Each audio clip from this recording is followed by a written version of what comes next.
वाटत नाही. खरं आहे उत्तम तुझा. आपल्या आजूबाजूला काय दिसतं? प्लास्टिकच्या बाटल्या, पिशव्या, कागद.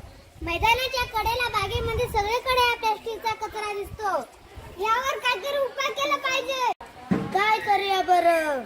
याचा पुन्हा वापर केला तर त्यापासून अनेक वस्तू तयार करता येतील.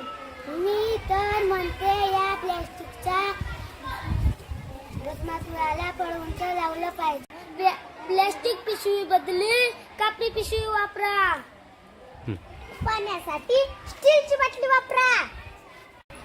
बरं का मित्रांनो, प्लास्टिकचा कोणताही पदार्थ शाळेत आणायचा नाही. चला तर मग शाळा वगैरे प्लास्टिक